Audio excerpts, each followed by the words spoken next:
But we begin tonight less than 3 weeks into this new administration, and we are already facing what is rightfully being described as a constitutional crisis. It comes not from the man elected to sit behind the Resolute desk, but from the unelected one, who appears to be pulling all the strings, tech billionaire Elon Musk. It's happening in real time, thanks to Elon's made-up Department of Government Efficiency that he and a handful of young adults from his private companies have unleashed on this country with nearly unfettered access to any agency or database they choose to infiltrate. In this short time, we've seen them all but abolish the U.S. Agency for International Development, with plans to reduce its workforce from 5,000 to what's expected to be about 600. And it's being done without congressional authority, which is required given that it was Congress that passed the law that formally established the agency. Of course, this is just the start. With little pushback, Musk and his minions are gaining access to more and more U.S. government agencies every day. Just today, Trump said he instructed Musk to check out the Pentagon. And those people gaining access to the most sensitive systems are not the best and the brightest. Yesterday, one of Elon's little henchmen resigned from DOGE after his now deleted racist social media posts resurfaced. According to the Wall Street Journal, the posts from 25-year-old Marco Elez included such gems as, "Just for the record, I was racist before it was cool. You could not pay me to marry outside of my ethnicity," and "normalize Indian hate." And this morning, right on cue, Vice President James David Vance said Elez should be brought back onto the team, posting, "I don't think stupid social media activity should ruin a kid's life." Oh, okay, so now he's just a kid who was given direct access to Treasury Department systems responsible for nearly every single payment made by the U.S. government, including Social Security checks that people rely on. A kid? I thought they were highly trained professionals, man, not kids. To no one's surprise, Elon jumped on his personal version of Truth Social and tweeted in agreement with JD and announced Elez's triumphant return this afternoon. This after spending much of yesterday joking with his Twitter stands about another one of his junior henchmen who on his LinkedIn went by the name Big Balls and who also had access to millions of Americans' personal data. The absolute unseriousness of these people stands in stark contrast to the dead seriousness of what they're doing to our country and the many unknowns about what they could be doing with our data. Meanwhile, the acting U.S. Attorney for D.C., Ed Martin, who earlier this week said he would pursue legal action against anyone who threatens any DOGE employees, something that he offered no evidence has happened, is now saying that he is beginning an inquiry into those supposed threats after a referral from Elon Musk, who apparently now, in addition to wielding the power afforded to Congress in the Constitution, also has the power to order federal criminal investigations. Martin wrote directly to Elon, "We will investigate them and we will chase them to the end of the earth to hold them accountable. We will not rest or cease in this. No one should abuse American taxpayer dollars nor American taxpayer workers." Are these American taxpayer workers?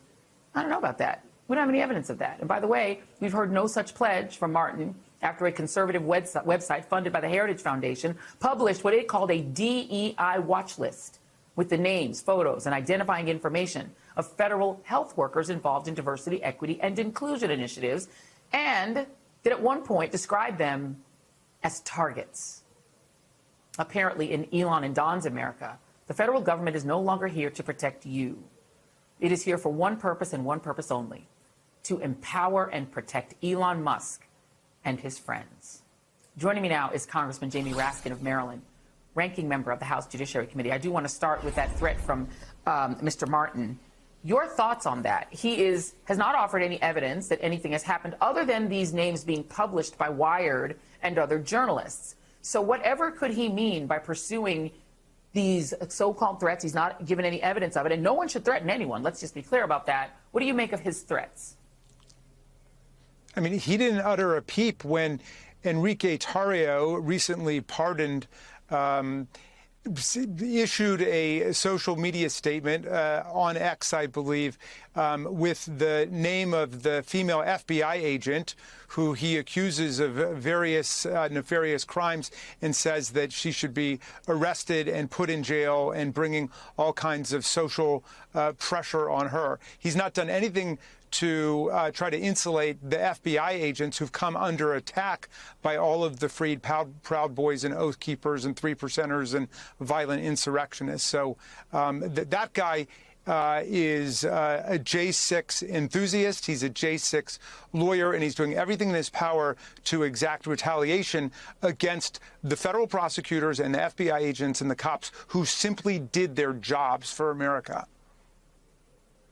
You know, I still recall, and it still sears in my mind, Ruby Freeman and Shay Ma saying that you can't describe the feeling of your federal government coming after you and training the entire awesome power of the White House on you as just an individual person. What we have now is the U.S. Attorney from Washington, as well as the Heritage Foundation, through its donation to this watch list group. You know, the people on that list, they put their faces in there, they put their identifying information. Some of them have gotten unsolicited pizza delivery so that people, letting them know they know where they live. People have gotten swatted. I don't hear any impetus from this federal government under the Trump administration to protect any American who, as you said, are being threatened. And they are also demanding to know the identities of these FBI agents, as you just said. And who knows whether those will just wind up in the hands of Elon Musk, who seems to think this is all hilarious. At this point, what protection do ordinary Americans who are not Trumpers, what protection do we have at all? Well, the Association of FBI Agents went to court yesterday to try to protect not hundreds but thousands of FBI agents who are within the scopes of Donald Trump and his team of people trying to whitewash January 6th. They consider it essential to completely rewrite the story of what happened and turn these criminals, who they called political prisoners and hostages, into heroes and patriots, and then turn the people who enforced the law to defend the democracy, including cops who were wounded and injured and hospitalized, turn them into the villains of the story. It's just so outrageous. And, you know, they have spent the last few years talking about the weaponization of government without any evidence for it, all obviously to prepare for their weaponization of the government to make people think that this is normal. It's kind of bizarre watching our country sort of descend into this sort of, you know, what in the past would have been called sort of third world, sort of junta behavior, but it is happening in real time. And I will note that Marvin Dunn, Marvin Dunn, the former police officer Dunn, not Marvin Dunn as another Dunn, was just confronted by one of these J6ers in the street, Harry Dunn, in the streets of D.C.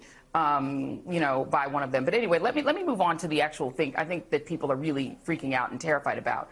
These unelected people, they're not government employees. Nobody knows, you know, DOGE doesn't exist. It isn't real. They now have access to maybe hundreds of millions of people's data. The Congress passed a law trying to stop TikTok from operating out of fear that the Chinese government would get Americans' data through TikTok. This is now a group of people, some of whom have expressed openly racist views, you know, that are particularized against certain communities, or who are just unserious in some of the goofs they've done online, don't seem very like serious people. They can do whatever they want with this data. By the time the courts adjudicate this, won't it be too late? Won't they maybe have already downloaded it and repurposed it for whatever? Well, that's why we need the courts to move so quickly and to enjoin any further leakage or any corruption and misuse of this data while we can. And it may be getting late. I mean, you mentioned the Chinese government, and Elon Musk is, of course, very much in bed with the Chinese government and the Chinese Communist Party. So if they want any of this data, they've got a very clear channel by which they can get it. And it's an absolute violation of the Privacy Act and a whole bunch of other federal laws that are being violated. But Elon Musk has been sending his juvenile fascist night crew to federal agencies and departments throughout Washington, including coming into my district, to NOAA, to NIH, the FDA, in order to get not just all the financial records, but personnel records at NIH, patient records, records from various studies and various grants. So they want to run roughshod over the entire legal infrastructure protecting the privacy rights of the people, all for their own purposes, which may be governmental, they may be corporate, they may be private, they may be political. And right now, all we've got is the opportunity for courts to step in to say that this data must be returned to the government, and we've got to end this raid on it by Elon Musk. I want to just note for the audience that Donald Trump has announced today that he's going to fire some January 6th investigators, calling them, some of them, corrupt. You responded, actually, to this normalized Indian hate guy. And it's sweet that you don't want to ruin a kid's life, saying to J.D. Vance something to bear in mind next time you oppose gun safety laws. But does that mean that this kid should have access to private data of tens of millions of Americans? And I will note one more thing just for the audience. The New York Times is reporting that the Treasury Department has installed an ally of Elon Musk in a key position overseeing the nation's payment system, replacing a career civil servant who had resisted granting Mr. Musk's cost-cutting team access to payment data. The payment data seems particularly important and particularly sensitive. By the time, again, if the Supreme Court gets this case, and I have no faith, I'm being honest, that John Roberts won't just enshrine this under law and say that Donald Trump does have the unitary authority to spend America's money and it's not Congress. By the time it gets there, again, won't it be too late? They have the payment system. They've got the normalized Indian hate guys back on the job. Can we even stop this? Well, I mean, speed is of the essence here, for the reasons you're saying, Joy. It is an overwhelming amount of information about a huge number of people. And so if the courts move with dispatch, they might be able to prevent a lot of damage from being inflicted. But nobody should normalize what's going on here. Just after the election, 3 days after the election, a right-wing streaming network started airing a 6-part Russian propaganda special attacking the FBI. Now, I say it was a Russian propaganda special because, specifically, it was made by a producer who has made a living making propaganda for the Kremlin. One of the producers, the guy who financed and produced this film, this docuseries, this attack on the FBI, he has been paid by the Kremlin to produce videos that are designed to lure Westerners, including Americans, to leave the West and move to Mother Russia. That project was funded by the Presidential Foundation for Cultural Initiatives, which is a state entity created in the Kremlin by Vladimir Putin in 2021. This guy served on the board of a Russian propaganda outlet that was designed to look like an American news site. It was launched in the months leading up to our 2024 election. It was full of pro-Russia and anti-Ukraine content. This guy has produced hagiographic biographies of pro-Kremlin dictators, including, I kid you not, an 8-part series singing the praises of the dictator of Kazakhstan. And that was paid for by a charity controlled by the dictator of Kazakhstan. He also created a pro-Kremlin anti-Ukraine film that was paid for by a pro-Kremlin anti-Ukraine oligarch who has been under U.S. sanctions for more than a decade. He and his company produced another anti-Ukraine film last year that featured claims smearing President Biden that were delivered by a guy who is under indictment in this country and sanctioned by the U.S. government as a Russian agent. So this is kind of their oeuvre. This is what these folks do. But their newest, this multi-part anti-FBI documentary that came out 3 days after our election in November. It was directed by a former host from Russian state TV, which is sanctioned in this country as a vehicle for Kremlin-sponsored disinformation and disruption efforts targeting the American people in our elections. Now, at this point, you're thinking, okay, dog bites man, right? Some streaming outlet is running a pro-Russia, anti-U.S. government thing. Okay, right? I know you're thinking, this sounds very familiar. There's a lot of things like this. We know Russia runs all sorts of psychological and disinformation campaigns against us. A big, slick, Kremlin-affiliated propaganda operation against the FBI, something designed to smear the FBI. Yeah, that tracks. We know the kind of stuff that they do to try to mess with us as a country. The FBI probably knows to expect it. They probably know how to handle these kinds of operations and threats from Russia, as long as they're from Russia. Senate financial disclosure forms show that President Donald Trump's nominee to lead the FBI was paid $25,000 by the company with the producer who has made the Russian propaganda for the Kremlin, who made this new film attacking the FBI. Kash Patel was paid $25,000 by that production company, apparently for his participation in the anti-FBI film. Mr. Patel appears in the film. He's in episode 4. He also got an executive producer credit on the film as well. This was first reported today by the excellent investigative reporter David Korn at Mother Jones. But we can show you, this is from Kash Patel's required financial disclosure form to the Office of Government Ethics as part of his nomination to be the director of the FBI. Global Tree Productions.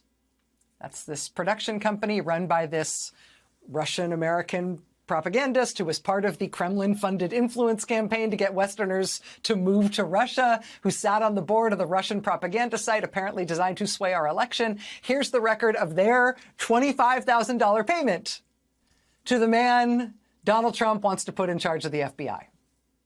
That payment apparently pursuant to his participation in their anti-FBI documentary.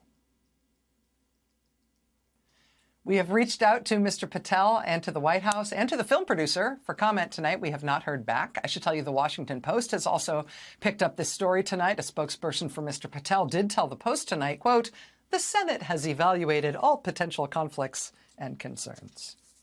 Have they, though? Have they? Are you sure? Was everybody totally aware of this one? Democrats on the Judiciary Committee did manage to push back Kash Patel's confirmation vote in that committee by a week. That was before this new reporting came out. As of now, the vote on his nomination is scheduled for next Thursday. I think we can expect all Democrats to pretty easily vote against Kash Patel for FBI director, but until next Thursday, that's how long Republicans on that committee have to decide whether they're okay with this, too. Happening right now, House Democrats are outside the Department of Education saying they're not being allowed in as they try to oppose the Trump administration's efforts to diminish and ultimately eliminate that department. Here was California Congresswoman Maxine Waters just moments ago. This man is blocking the door. He says he's a federal employee. He won't tell us who gave him permission to do this. All he knows is he's going to stand here and tell the members of Congress who are elected, who vote for the funding for all of them in this building, and for the student loans, and for the Title I families, he's going to tell us that we can't come in and talk with anybody. Congresswoman Waters is joining us by phone right now. Thank you so much for taking the time. What were you and your colleagues doing at the Department of Education? Well, thank you so very much. One of the members of the Congress of the United States, Mr. Chitano, had tried to get an appointment with the acting secretary to talk with the acting secretary about what this decision was all about. What were they trying to do? Were they actually trying to close down the Department of Education? And so he did not get a response. He tried over and over again. And so he decided to have a press conference at the Department of Education. And so about 20 members of Congress joined him to go to the Department of Education, number one, to tell them, do not please do not shut down the Department of Education. What is this all about? The children are depending on you. The Title I funds are desperately needed. The loan funds, all of this money is tied up in decisions that are made here at the Department of Education. We couldn't get in. They sent a man out who said he was a security guard. He said he was a federal employee. He said that we could not come in, don't matter who we are. We cannot come in because we didn't have a special appointment. Nobody informed him to allow us to come in. So we stood there, we talked, we tried to explain to him how important it was for him to go and let the assistant secretary know that we were outside and that we wanted to come in, that we were members of Congress. He refused to move, and we saw in the background that they had, put together about 20 police officers behind the door so that I guess if we tried to get in, they might stop us. We didn't try to get in. We simply tried to make our case. But this is very important. The Department of Education is responsible for student loans, for Title I funds. They assist our state in making sure that children have access to education. Education is so important in our country, in this democracy, preparing children to be, productive citizens, preparing children to take over the important roles in this country, preparing them to sit on boards, et cetera, et cetera, et cetera. Yeah, Congresswoman, Yes. I'm reminded of what happened just last night, too, because we saw a post from Senator Ed Markey, who was denied access outside the EPA building last night, was greeted by a private security guard, apparently, and was told he couldn't come in. Is this the new tactic or strategy Democrats are embarking upon to draw attention to the many things that are happening right now within the Trump administration? Should we expect more of these types of efforts?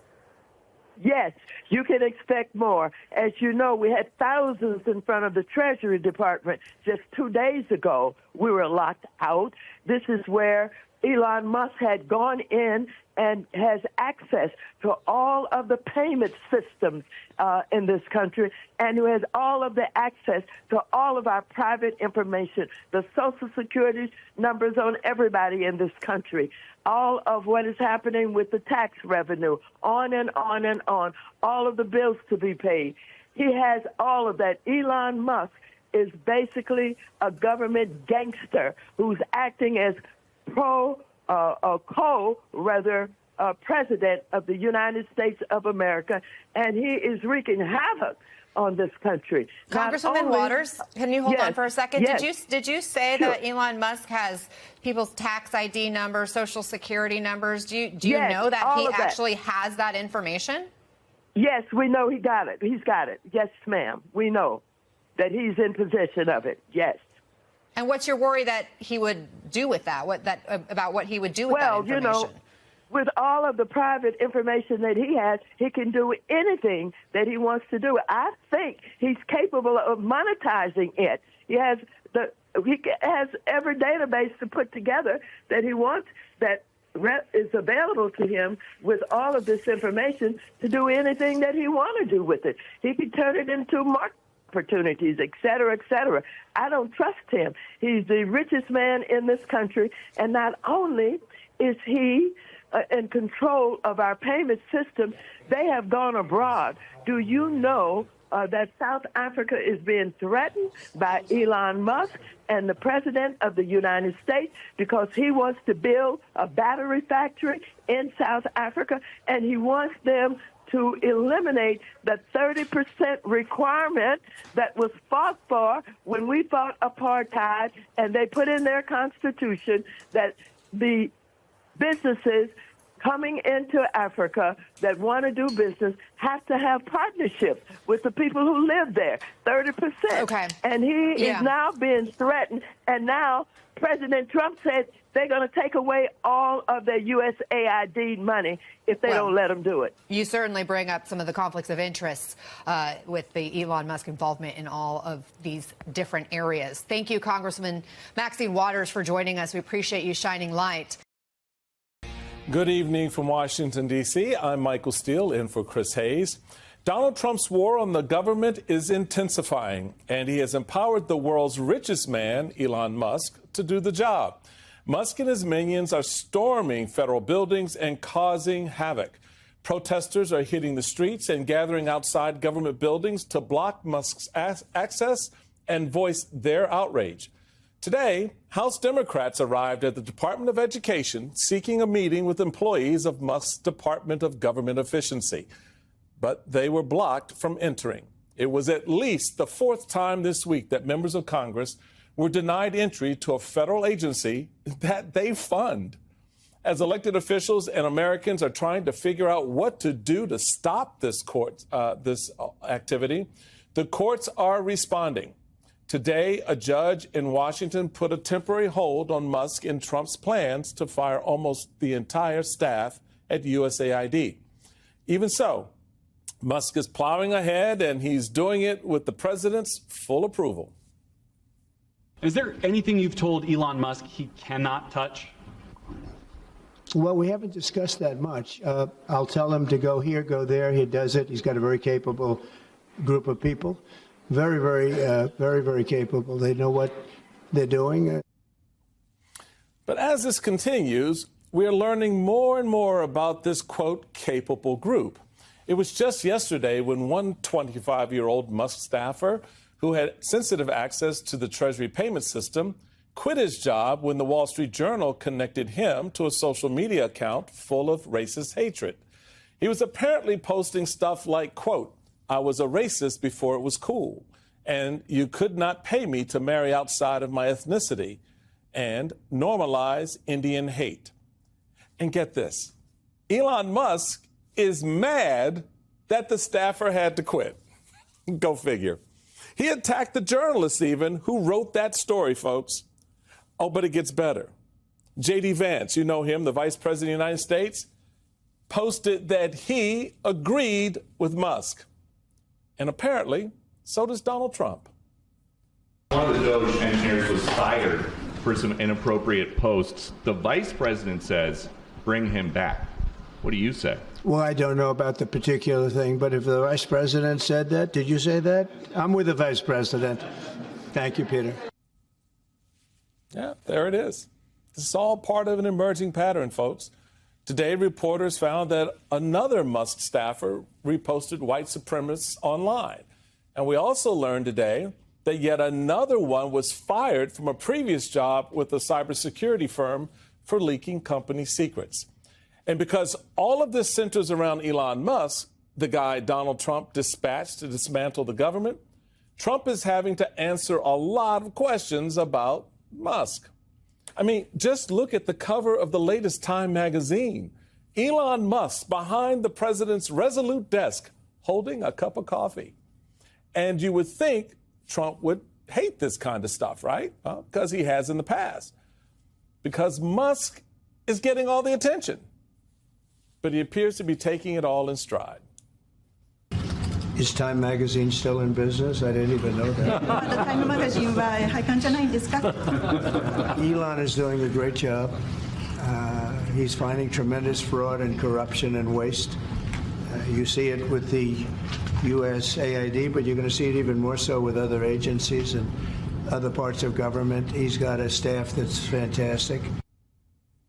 He really loves Musk's staff, the people breaking what works for you in government to make it work for them. Now, there's hope because there are Republicans on Capitol Hill and they're ready to stop this. No, I'm just kidding. No, they're not. They could, put up those guardrails for Trump and rein in the unelected billionaire, but they won't. We see this as an active, engaged, committed executive branch authority doing what the executive branch should do. Some of my colleagues are screaming like they're part of a prison riot. He's basically doing an audit, so I hope that he'll soon be issuing a thorough report to Congress and the public. This is a reform movement. And for all the outrage bingo that my Democrat colleagues and many in the legacy media are playing, they ought to pace themselves because it's going to be a long 4 years. Republicans are not just going to stand up to Donald Trump at this point. Forget it. They've had decades worth of chances, and now here we are. Susan Glazer is a staff writer at The New Yorker, where she recently wrote about Elon Musk's revolutionary terror. April Ryan is the Washington bureau chief and senior White House correspondent for Black Press USA. They join me now.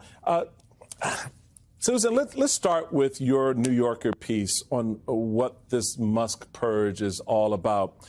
You wrote, if cutting the federal government is what this is all about, then Trump and Musk would not be bothering with tiny USAID, whose estimated budget of some $40 billion is less than 1% of the federal government's. The point is not a policy fight, it's an execution. They're killing one agency to terrify 1,000 others. Those words are so true, and it is so obvious. Talk a little bit more about, from your reporting, what are you hearing and understanding what's really going on here and how these dominoes are starting to play out and fall out around the country across federal agencies? Yeah, that's right. I mean, look, I think it's really important. The Republicans, Elon Musk, Donald Trump, they think they have a strong hand. They think that nobody cares. Foreign aid is unpopular, that government has been demonized pretty successfully for decades by the Republican Party, essentially, going back to the Reagan era. Right. It's been a core part of the ideology of the GOP that the best thing that the federal government can do is get out of the way. Many Americans across the political spectrum believe that. They don't see, what the government does to keep your drinking water clean, to keep the planes safely in the sky, to stop infectious diseases outside of the country before they get here, which is one of the core missions of USAID funding that's now being cut. And so, in part, it's a reflection of their political assessment that these are vulnerable targets. Because remember, Donald Trump is a bully, and what he likes is to punch down, whether he is punching at Canada and Mexico and Denmark, rather than going after Russia and China or going after, a tiny foreign aid agency. So I think that's part of it. The other part that's really striking, though, is that it's not about policy, Michael. And I find it hard this week, right? Because everybody wants to say, like, oh, let's make the case for my favorite policy. It's not about policy. Let's be honest about that, at least. If you want to have a disagreement with Republicans on Capitol Hill and Democrats about what they're funding, then do that. We know how to do that as a country. We have a system that works for that. Congress appropriated this money. There were negotiations and complicated deals that resulted in what we have right now. Elon Musk is taking a hatchet to the federal government and hoping that he can do as much damage as possible before the courts catch up with him. So let's just be honest about that's what's happening here. So, in talking about being honest, April, there was this recent letter from the acting U.S. attorney for the District of Columbia, Ed Martin, who, quite honestly, may not actually be authorized to practice law in the District of Columbia, but, it's the Trump era. In this letter, he notes that, thank you for the referral of individuals and networks who appear to be stealing government property and or threatening employees. If people are discovered to have broken the law or even acted simply unethically, we will investigate them and we will, quote, chase them to the end of the earth to hold them accountable. This is a prosecutor, D.C. prosecutor, chasing people to the end of the earth. What are you finding out there as you sit in those briefings at the White House, as you talk to members on the Hill? How is this going down? And also talking to those who are in the Republican Party as well, how it's going down, what many who are working with DOGE are hoping for and relying on are for those who are in these agencies and in these departments to rat on their fellow colleagues. And that's what they're doing in an effort to thin out what they consider the waste. An active thinning. This isn't an audit. This is an active thinning of government in this moment.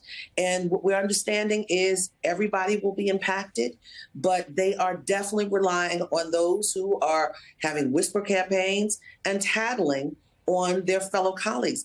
we're in a whole different time than where we had been before. And what you were talking about was with the Postal Service. I mean, we're seeing that in the FAA. We're seeing that in transportation. We're seeing it potentially getting ready to happen in the Department of Education. They're relying on the military to do the same thing. It's in every department. And we also saw today they were taking down the signs for the USAID, the logo that's on the building. This is what they're relying on. This is not professional. This is hearsay in a lot of instances. And where's the backing up if you're doing this audit? Where are the receipts, the young people would say? We're talking about news today of a bit of a reprieve for the men and women of the FBI, agents who had been forced to fill out a rather ominous questionnaire that detailed their involvement in any way in any of the January 6 cases. Men and women of the FBI who then learned that the Justice Department was leaning on FBI leadership to hand over those names, a demand FBI leadership first refused to comply with and instead turned over ID numbers. The men and women of the FBI who woke up this morning then to the news that after all that, acting FBI Director Brian Driscoll in effect blinked in this standoff with the Justice Department and did in fact turn over the full names of every FBI agent who worked on any January 6 case. To put it bluntly, this was unnerving, not just because of the risk it poses to the men and women of the FBI and their families, but also because of what it says about the current strength of our institutions, of that institution. But what happens next is arguably just as important and instructive. Within hours of news that the names of all the FBI agents who worked on January 6 cases had been turned over to the Justice Department, there was another development.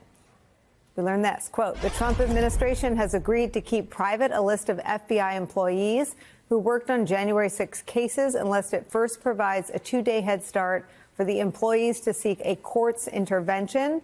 The agreement between the FBI Agents Association and Donald Trump's Justice Department de-escalates, for now, a showdown between the Bureau and the Department of Justice. The agreement also, quote, bars the entire federal government, not just the Justice Department, from making any part of the list public without giving 2 business days notice. That would allow attorneys for the FBI personnel to ask the judge for further relief. For now, it is a breakthrough for those FBI agents and their families who had their names handed over to the Justice Department. Relief, however, temporary from what was reported to be deep anxiety felt by countless FBI agents. And while there is no guarantee that they'll be protected forever, the imminent threat of having their identities out there has been alleviated, at least for today. It is also a reminder that although our institutions are being challenged in unprecedented ways, they are not without power. They're not without access to the courts. The FBI is an institution with a storied history, not a perfect history, but essential to American life and Americans' security. So let what happened today be one of our first lessons. When the FBI pushed back, Donald Trump's Justice Department was willing to reach a compromise. It remains to be seen if Kash Patel, the incoming FBI director, will change the FBI beyond recognition. But for now, round one goes to the workforce, the men and women who want to get back to the business of protecting the American people. It's where we start today with some of our favorite reporters and friends. With me at the table, former top official at the Department of Justice and MSNBC legal analyst Andrew Weissman's here. Also joining us, former federal prosecutor, former lawyer with the DOJ National Security Division, Brendan Ballou, is here. Also joining us is New York Times Justice Department reporter Glenn Thrush. Glenn, we may as well move this forward. What does happen when Kash Patel gets there? Well, I should say that he has not yet been confirmed. And we're expecting at the earliest the middle of this month as being a vote on his confirmation. Forgive me, I'm losing my voice. It's been a long week. We had in the script, we made it to Friday, and I took it out. In your honor, I should have left it in. We made it to Friday. Well, I just hope it's not going to be a long weekend. Yeah. But I think, curiously enough, I've spoken to some people over the past couple of days who have actually said to me, we're looking forward to having Kash Patel, a guy who has an enemies list and talked about turning FBI headquarters into a museum.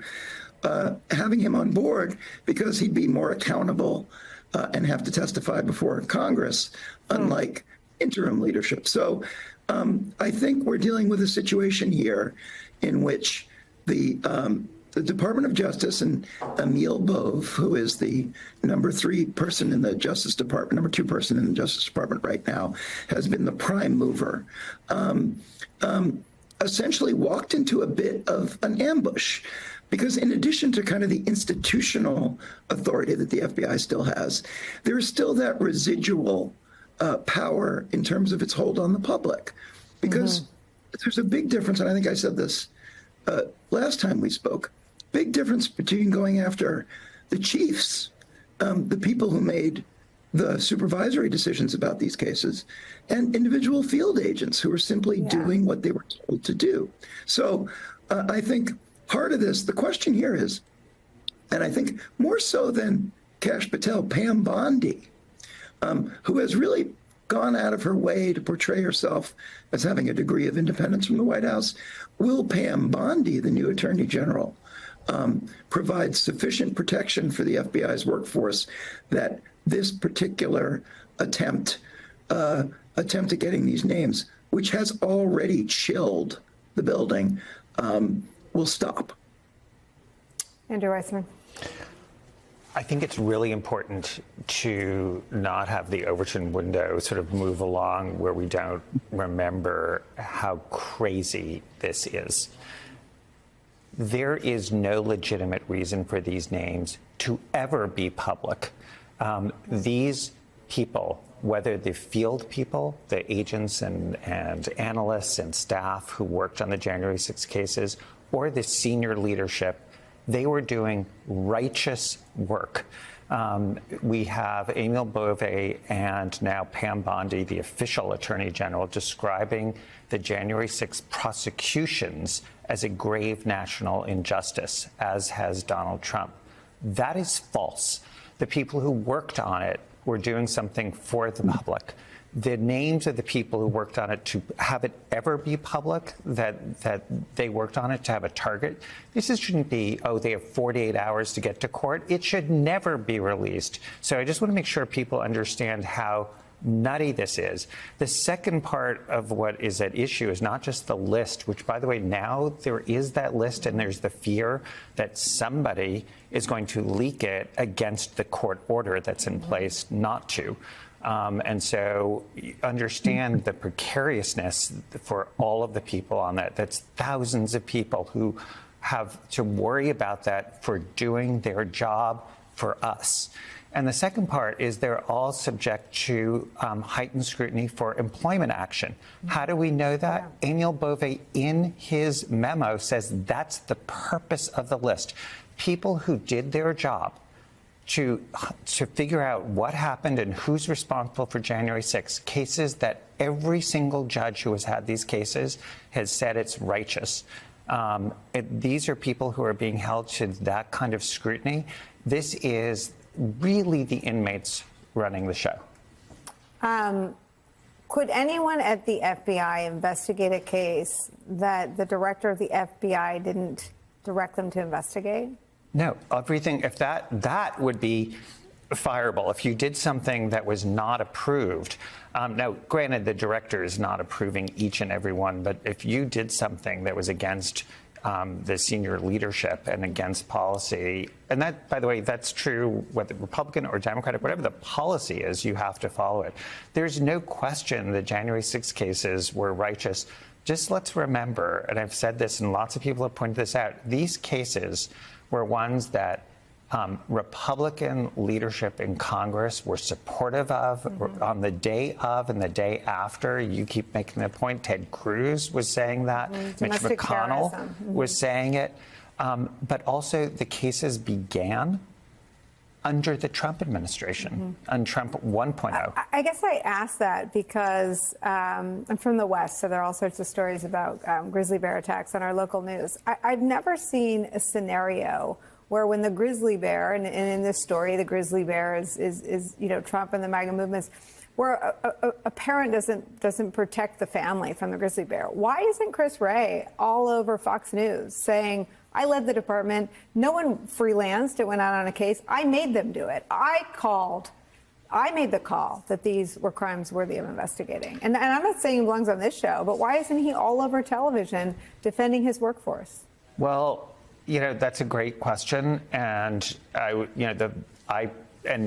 think, agree that he should not have stepped down. That it was a sign of that the Justice Department doesn't have and the FBI doesn't have this sort of apolitical history per the, Congress has a 10-year term. That's supposed to mean that it's regardless of sort of president. And by stepping down, he was really saying that's really on paper only, and each president should just have a new person. That's not the way it's supposed to work. But it also leaves the workforce, leaves an impression that he did something wrong, and so he's going to let it change a policy. There's no policy at the FBI. I mean, you could change priorities, but there's no January 6th was a policy priority of Chris Wray's, but it won't be of. I mean, to your point about the Overton window, Christopher Wray walking out sends the clearest signal yet to the American people having any power in this moment. It's that they heard what Glenn's talking about, that actual FBI agents who stopped child sex traffickers, who stopped serial killers, who stopped drug cartels, they were screwed because some of them had to go interview January 6th insurrectionists and their names were on a list. Christopher Wray told all of those people to investigate January 6th. Where is he?